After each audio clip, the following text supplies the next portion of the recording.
This has been an 8-week series. This is actually week 8 of a series, Giants and Grasshoppers, and we've spent the last couple of months going through this. As we've gone through this crazy season, just right after Easter, we started this series, but really to sort of give us some perspective about what's going on in our world, just to really remind Christians of that it's all kind of in our heads, that we can change our perspective, and this really goes for all of us. We can choose to change our perspective about how we see difficult situations and difficult circumstances. We can either choose, this is a choice we can make, to see it as an obstacle that we have to overcome or run away from or that we want to retreat from, or we can choose to see it as an opportunity to change something, to mature something, to fix something in our lives. And so my prayer has been that we would do just that we would see things a little bit differently. And so we've been talking about some ways to change our perspectives, to some different things we've looked at, but also some areas of our lives where I believe we need to gain some ground. And so I want to talk about that today. I want to actually want to piggyback on where we were, not literally. Leroy left the stage. I think he's the only one that we could do that with. But I want to kind of jump on where we were last week. And so last week was it was a little bit of it was tedious. It was a difficult message for me to deliver, not because I didn't believe it, because I wanted to say things right, you know. And I don't know if you've ever felt that burden before, but I just wanted to get things right. And so today, though, I felt like God was leading me to sort of use that as a jumping off point. This idea that we talked about last week of loving people, loving our neighbor so much that we're willing to get into their world, that we're willing to humble ourselves, to learn from them, to know what they know, to understand them. Why do they live the way that they live? Why do they think the way that they think? To kind of walk in their shoes, so to speak, so that we can serve and so that we can love and so that we can value them. And so that's really what we were talking about last week. Today, I want to take it maybe just a step further. It's kind of what I often do. I like to take it a little step further. Hey, the confidence monitor is showing like music stuff. Yeah, Scott knows. Hey, we're back in the school, and so things are going to be a little glitchy today, probably mostly because of me, but that's okay. So you just get what you get, right? So we're picking up today with sort of where we left off last week, and because I believe this is something that we can do, that we must do, but it's not just a sermon, okay? So last week was like sort of the beginning. Today really sort of crystallized it in my mind that there is something that we need to move toward. And I believe that I feel actually encouraged with all the craziness that's going on in our country right now. I actually feel encouraged because of the conversations that I'm hearing. But it can't just be a conversation. It needs to be an ongoing conversation. It needs to be a willingness to continue to learn. And so I'm not trying to solve, our country's problems and answer every question right now. I just feel like as a church, as a body of believers, as Christians, that we have something that we need to grab a hold of. That this isn't something that we can shy away from. And so if you're not a Christian, if you're listening today, You get a little bit of a pass today. You can just listen in on a conversation that we're having with ourselves, and there may be some things that you like and maybe some things you don't like, but it's take it or leave it for you. But for those of us who are Christians, there is no decision. When it comes to loving people and getting into other people's worlds and walking with them and seeing things from their perspective, it's not a decision. This is the way I want to say it. Is everybody okay back there? Whew, thought somebody fell. As Christians, seeing the world from other perspectives is not a choice, it is a responsibility. So that is kind of my, that's my motivation, okay?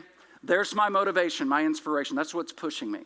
So that's where I'm coming from today. I feel like this is something we have to do. So several years ago, I don't even care to think how long ago it was, but I was in seminary. I was at Asbury Seminary. Up in Kentucky, and my degree track was actually,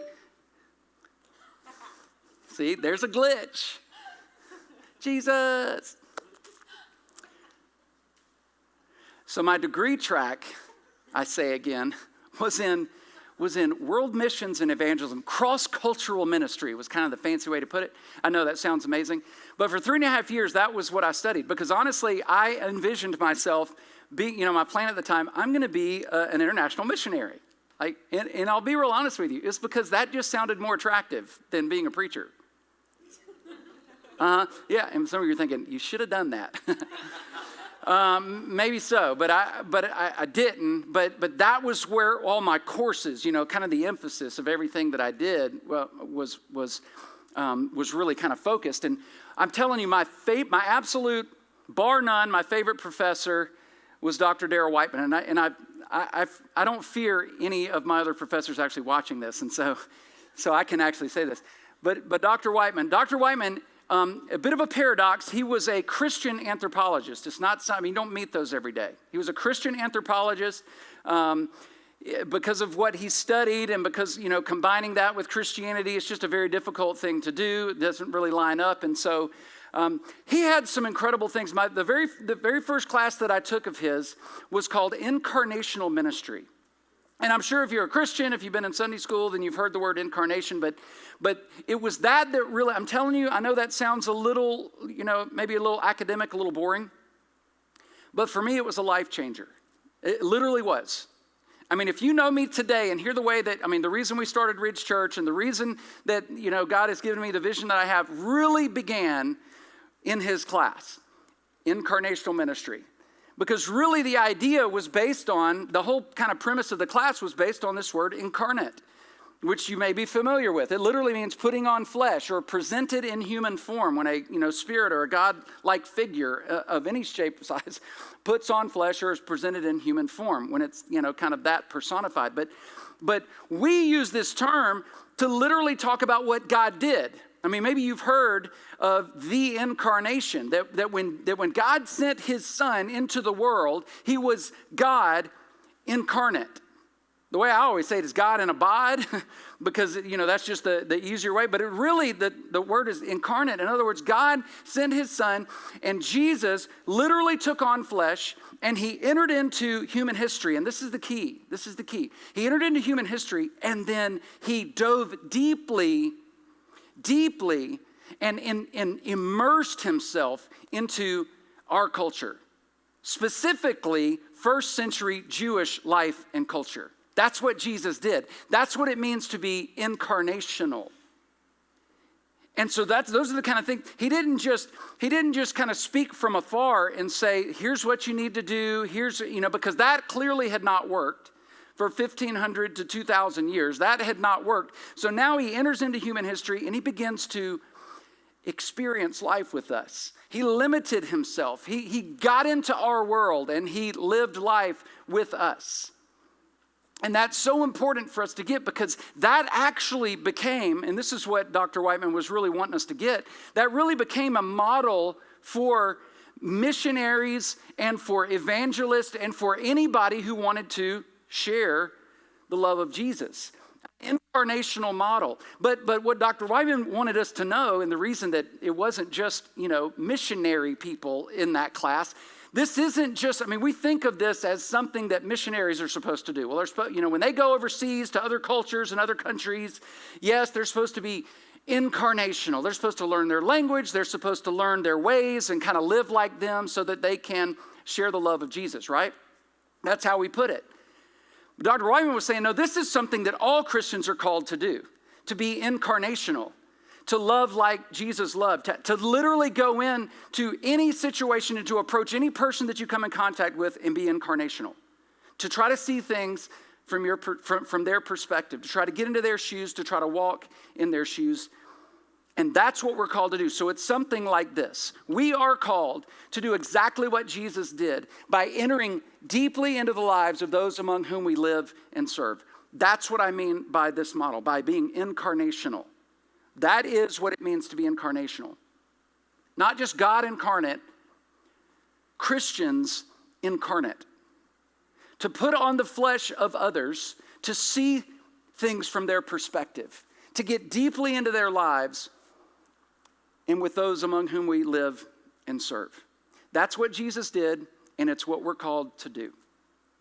Now, just to give you a little basis, this wasn't my idea, and this wasn't Dr. Whiteman's idea. This has actually been around for 2,000 years. I think, for the most part, at least until the last 100 years or so, when modern missions kind of became a thing, we did not do a real good job of this. We weren't very incarnational. But Paul, the Apostle Paul, this was his model.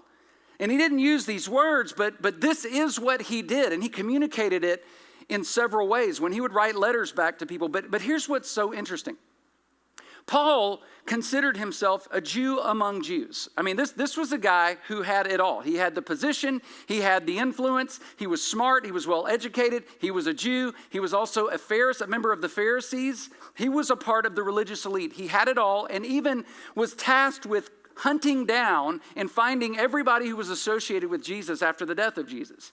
And he wanted to imprison them, put them to death. He wanted to stamp out this thing called Christianity. And then something happened. He had this amazing, miraculous conversion experience, and he does this complete 180, and he begins to run in the other direction and actually begins to spread the very thing, the very disease that he was trying to do away with. I mean, he became a carrier, and just was infectious. He gave it to everybody he could get around. And that's what he did, but he did that by getting into other people's worlds. He literally began planting churches all around the Mediterranean rim, and his model was this. This is how he did it. He went into their world and entered into their culture, and he didn't say, this is what you need to do, this is what you need to fix. Instead, he learned from them first. He spent time with them. And he didn't wait. So then, one day he hears that he's been doing this for several years. Well, he hears that he's being challenged, that his authority's being challenged, and that his motives are being challenged. I don't know if this ever happened to you, if you've ever kind of pointed the finger in this way to Christian leaders, but there were people who in the Corinthian church who just felt like Paul, they were accusing Paul of kind of being in it for himself. You're just trying to gain influence, and you want to be popular, and the best preacher in town, and you want to go to every conference, and you want to be a talking head, and you want to be able to put public figure on your social media account. That's all it is. You're just in it for yourself. And Paul writes back to them in chapter 9 of 1 Corinthians, and he writes to them and he reminds them, are you serious? Don't you know I'm a free man? I can live how I want to live. I am free to do what I'm a Jew among Jews. I was a Pharisee. I was a part of the religious elite. I have rights, and I just choose not to exercise them for your sake and for the sake of the gospel. I limit my rights. Don't you know that I do that?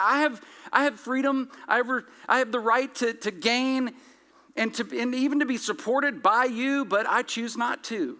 Why? For your sake. This is the way he puts it. Maybe you've heard this before. Though I am free, makes it real clear, I am free and I belong to no one. Instead, I have, look at this, made myself a slave to everybody. Not to a few. He doesn't distinguish. He doesn't categorize. He just says everybody. I'm free. I'm free to go to Sunday school, and I can go to men's breakfast club, and I can just kind of do my thing and what I'm comfortable with and my routine, and go to church and sit in pews and sit in rows, and I'm free to do that. But I choose not to. Instead, my approach, and what I believe your approach needs to be, is to be incarnational, to make myself instead a slave to everybody, to everyone. To win as many as possible. To win as many people as possible, to get in their world in order to, and to win really just means to convince them of something, to compel them or cause them to want to be a follower of Jesus. That's what I want to do. And so I have taken this approach because that's my goal. And isn't that supposed to be ours? The Great Commission, the great common mission that we're all supposed to be a part of is to win as many people as possible, to make disciples of all nations. And that's all Paul was doing. He said it's worth giving up and sacrificing my own rights for that sake. And then he continues. He gives some examples. In other words, let me give you some real life examples. To the Jews, I became like a Jew to win the Jews. In other words, to the Jews, I put on the flesh, let's just say it that way, of a Jew to win the Jews, which honestly, this one's pretty easy for me, I can imagine him saying, because I am a Jew. I know what they think. I already know how they live. I know what kind of questions they're going to ask. And so this one's kind of easy for me. It's easy to be around people who are kind of like me and who think like me and are from the same place as me. And I already know how to share and to get into their world because I know how they think. So this one's kind of easy, but he doesn't stop there. He then says, to those under the law, I became like, I put on the flesh of one under the law, so as to win those under the law. In other words, not just Jewish in ethnicity, but Jewish by their religion, about being just a devout Jew. Like I am a follower of Judaism, of the one true God, and I am under the law of Moses. And anytime, Paul's just saying, anytime I got around people like that, even though he says, I'm not bound by the law, I'm not under the law, I just am sensitive to the people that I'm around. And I decide to operate under the law so that I may win some. To those not having the law, I became like one not having the law. That one sounds more fun. But he puts a little disclaimer. He says, even though I'm under the law of Christ and I'm set free, but I'm under his law. So I just want to make sure you're clear about that. But when I'm around people who, in other words, Gentiles who aren't Jews, who don't follow God's law, then I try to get into their world. I put on their flesh and try to see things from their perspective. Why? So that I can win some of them. To the weak, I became weak to win the weak. In other words, I am willing, my approach is, I just want you to know that when I get around people, I just pay attention to who I'm with. I mean, we all do this. I mean, isn't this what marketers and advertisers do all the time? I mean, they just know, especially modern advertising in the last, less than 100 years, if they're going to sell a product, then they have to know their audience. They have to understand them. They have to kind of think like they think. Well, guess what? We're not selling a product, but we have a similar approach. In other words, it's just saying, our motives are completely different. We actually care about the person, not just the bottom line. We want them to be compelled to buy into what we're saying. And Paul's just saying the best way that I know to do that is to play the long game with people. I want to know what they know. I want to understand where are they from? What are they like? What kind of sports do they watch? What kind of food do they eat? What kind of music do they listen to? What are the things that that get them going? I just want to understand that, and I'm willing to. I even wonder what they think of me as I walk up to them and I'm starting to share this. Like I just think about those things because I want them to know that I value them, their life, their culture, their way of understanding, their perspective before I begin trying to share any kind of message of hope. Otherwise, and this is what Paul was saying, otherwise it falls on deaf ears because I've tried that. I don't just walk in and start telling everybody how sinful they are and how they need to quit whining and complaining and here's how your life is so wrong. And I know this is the long game. I know this takes time. But my goodness, when I am willing to get into their world and get into their life and actually begin to live somewhat like they live, they listen. They're willing to listen because they know that they're not just having to listen to me. I'm listening to them.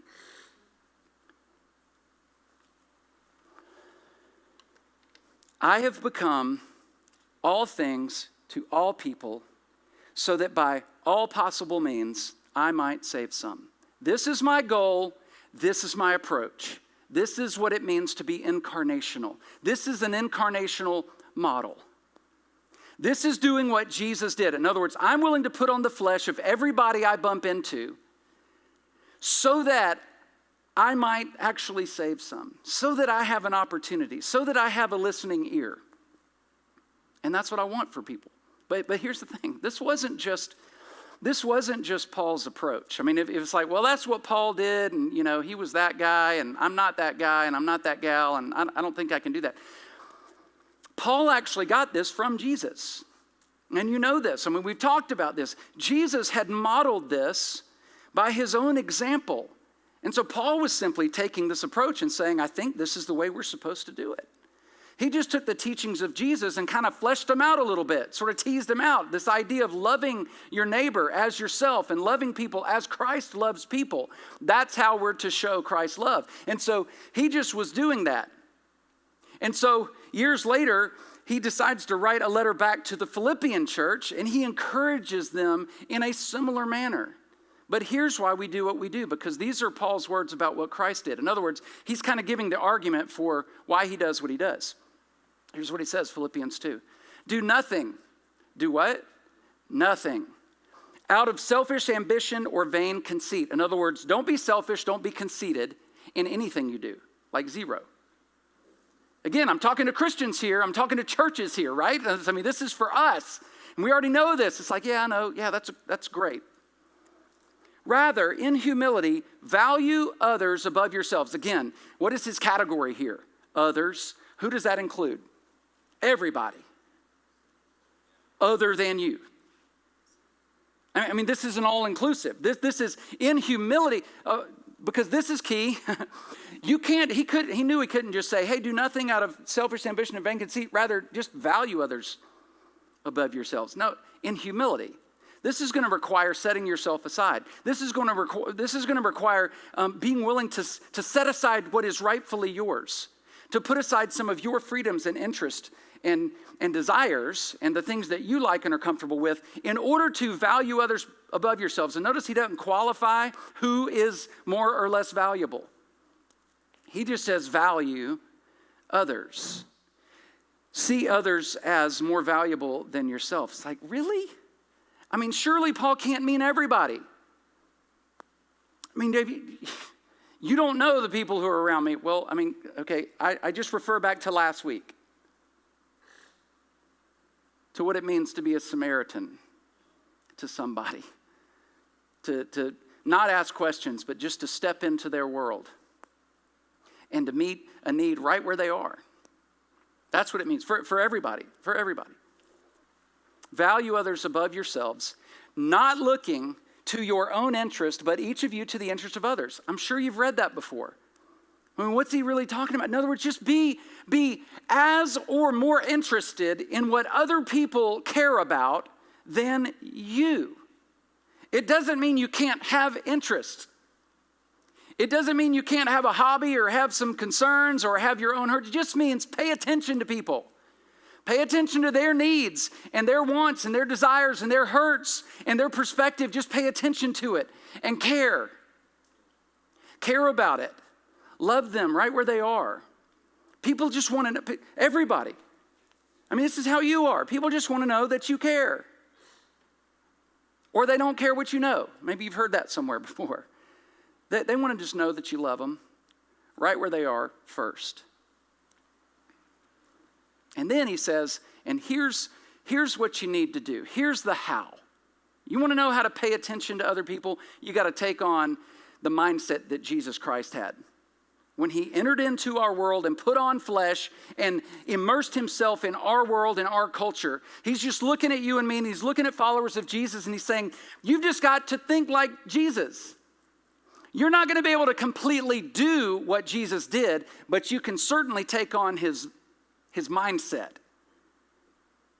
Well, what was his mindset? Who being in very nature God, he had all the rights, all the privileges, all the freedoms in the world, all the power, all the authority, and he chose to set it aside. He chose to limit himself and then didn't even consider it something that was to be taken advantage of. My position, my privilege, my authority, my influence, it's not for my own advantage. It simply gives me a platform. Standing on this stage and having a microphone on my face, that does not give, it is not for my advantage. It is not for my advantage. And anybody who's close to me and knows me, they know. I mean, I would drop this and walk away in a heartbeat. This really is not about me. I really want this for other people. I really feel like God has given me certain giftings and certain abilities in order to not use them for my own advantage, but for others. And that's what Jesus did. Doesn't mean we get this right all the time, but it does mean that's our mindset. Rather, this is what Jesus did. He made himself nothing. I mean, he went all the way. He limited himself completely, made himself nothing by taking the very nature of the thing he created. A servant, being made in human likeness. He put on flesh, he entered into our world, and he humbled himself in our presence, and he got to know us, and he was able to ask questions, and he was able to feel things and experience things the way a human being feels them and experiences them, so that he had a voice. And then he took it to the extreme. Paul reminds us. He says, and being found in appearance as a man, he humbled himself even further, if that wasn't enough, even further by becoming obedient to death. Because death he had conquered. He owned death because he was not bound by sin. The wages of sin is death. And so Jesus wasn't bound by death, and yet he made himself obedient to it, to that which he was free from. And he gave up his life for you and for me, for people who weren't like him, for people who abused him, for people who hated him, for people who rejected him, for people who continued to love themselves more than they love other people, perhaps people like you and me. And Paul isn't even suggesting that we take it this far. He's not saying, well, you just got to go out and you've literally just got to die for everybody. That's not what he's suggesting, even, at least not yet. I mean, who knows? That may happen one day. He's just saying, I actually want you to live.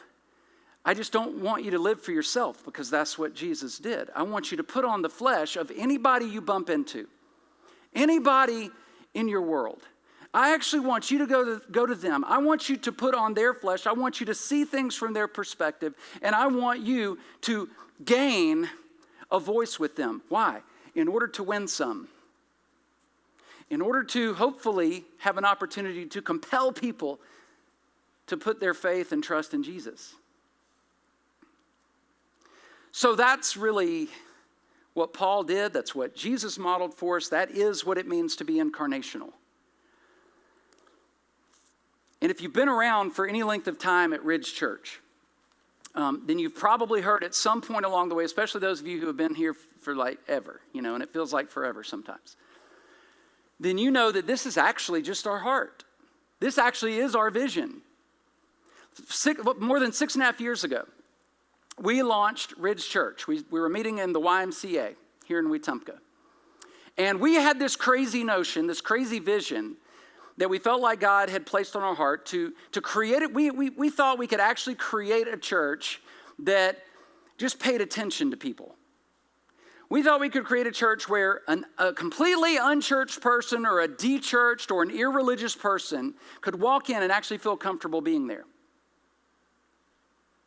A place where we just paid attention to the needs of other people, where people who walked through our doors could experience something incredible. And here's the thing, for the most part, I believe we've done an incredible job. I think we create an amazing day one experience for people. I mean, with the people in this room, with the people, so many of you watching online, we create an incredible day one experience where people can walk in and they can be free from the distractions that don't matter at the end of the day, the things that shouldn't distract us from Jesus. And we try to eliminate those, and I think we've done a really good job of that. And we've seen lots of life change. And we have a heart for people and for serving people and being in our community and serving our community and letting people know, hey, we are for you, we are for Wetumpka. I think we do a pretty jam up good job of that. But I just don't think we're done. I know we're not done. I think we've got some ground to gain. Because on a normal day, when there's, people in the room, and when I look around and, I see who's walking in and out of our doors, what always has burdened me, what I always notice is that, golly, everybody just kind of looks like me. Most everybody. Maybe that's not a good thing, but it just seems like it's, they're comfortable and I'm comfortable and we're just kind of all in this together. Everybody just kind of looks like me. And I often wonder why that is. I wonder, based on where we are and kind of the demographics of our community, of our county, this is the question that I want to ask us all today. Why doesn't Ridge Church better reflect the demographics of our community? And I'm sure, this is what I've done for 6.5 years. The wheels are spinning. It's like, well, I've got lots of reasons. Come on, the reason it looks the way it does is because, that's just who's comfortable being there. And that's probably true.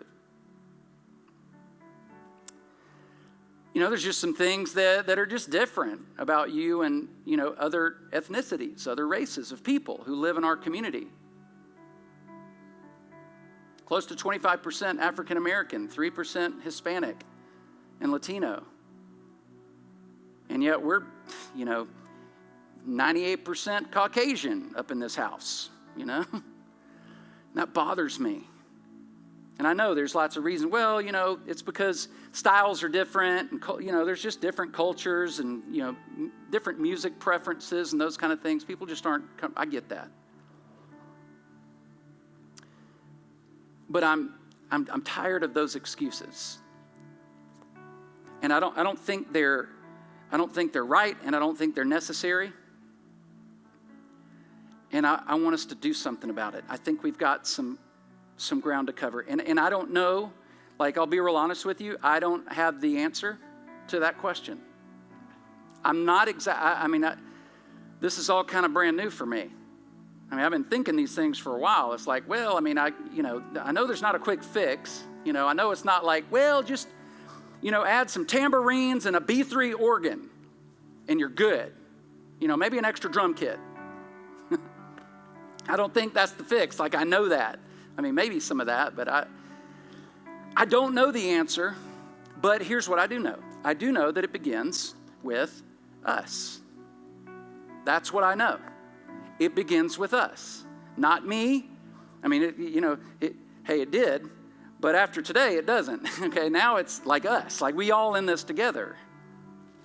And I want us to be together in this. I want us to be like-minded. I want us to be unified in our approach. I want to learn to be incarnational.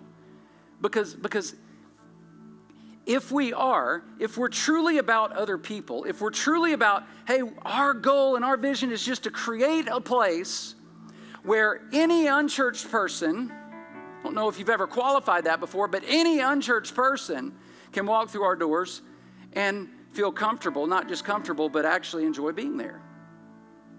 Okay? And so if that's the case, then why do we look the way we do? Can we not bridge the gap? Is it just not possible? Is there not a way to create an experience where we are so for one another that we're all just like, man, we actually look like Wetumpka when you walk in here? Is that even possible? We need to be incarnational.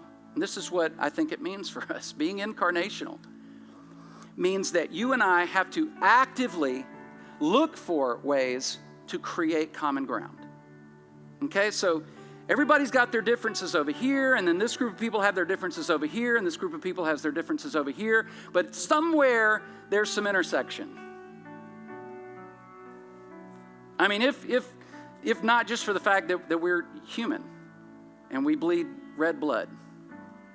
There are similarities. The problem is that we don't pay a lot of attention to them. We pay more attention to what's different. And this is what we've always done, because we categorize. We love to categorize because it helps us count and, create statistics and, things like that. But categories don't add value. They don't ascribe value. Only Jesus does. And the fact that we're created in his image. So then how can we reflect what our community looks like? And it's by looking for opportunities to find common ground. And that's what I want us to do. So here's what I'm proposing. And I just thought I have no clue what this is going to look like or when or how, but, so this Hey, this is a great answer. Check this out. I'm proposing that we have a common ground conversation. And I want, where we're hosting or where we're, at least pursuing it or gathering, whatever this looks like. I don't know what exactly it looks like or what is going to take place, but here's kind of what I envision, where representatives from numerous churches in our community, we get together in a room. Like, this would be the start. And this wouldn't be a one-time thing. This would just be what, maybe it began to look like. And where we get together and we talk through this. And we discuss things, and we have, share ideas, and we laugh together, and we, maybe eat some food together, and, chow down together, and, pray together. Be the church together beyond Little Ridge Church that doesn't have a building, like being the church in Wetumpka. Can you imagine? That's what I imagine. And I want to communicate. I feel like God is creating or initiating a new season for Ridge Church, perhaps for the body of Christ in this area, maybe for our county. That's what I envision. I think maybe he's doing this all over the country. But certainly here today. And so I want you to be on board with me. And so here's what I need you to do. I need you to help me think about this, to pray about it, to not just let it go at a sermon or a message or a moment of conviction, but that we would together plan and strategize and think, give me some ideas and some thoughts. Well, here's some, I've been thinking about this for a long time. This is something I think we can do. And I'll probably say, no, that's a terrible idea. And then we'll go, but then we'll come together. I mean, just being honest, it's a gift of mine just to say, that's a bad idea. But I might say no if you'll just keep bugging me. But I might say yes if you'll just keep bugging me a little bit more. So just keep on trying. I need you. Maybe we just need to sit down together. I don't know how this looks. I just know it needs to look somehow. Here's why. So that at the end of the day, we reach the end of our lives or the end of this life, we can look back and know this. We have found common ground with everyone so that by all possible means we might save some. That's what I like Paul, I want to be able to look back on my life and be able to say that. Not to make excuses anymore. Not to just kind of throw it up and say, well, just kind of chalk it up to, it's just, I don't know, it's too different. I want to figure out how can we begin to close the gap. Find that common ground so that we can walk on it together. To begin to walk in each other's shoes, put on each other's skin, and see the world as others see it for Jesus. Can I pray for us? Heavenly Father, I have no clue what you are about to do in us, through us, in our midst, in this community, in this church, in our world, in our country, in our leadership. I have no clue. I just know that we need to do everything we can by all possible means. We need to be actively creating opportunities for conversations to happen, to find that common ground, to find that common thread where there is agreement, and then value one another. Think about what they think about, to live like they live, to act like they act, to do what they do, to just see things from their perspective. I know that's what it means to be incarnational. And it's what you did. Just a willingness to get a little messy, to get into their world, to limit yourself. And that's what we need to do, to just pay more attention to others' interests than our own. And just see where that takes us. God, I pray in the name of Jesus for an outpouring of your Spirit. This isn't a human endeavor. This is about your Spirit using your people to do your work. And God, I just want to be a part of that. I want our church to be a part of that. I don't want to be a hindrance. If we have been, I confess that to you. Because ultimately we want people to know you.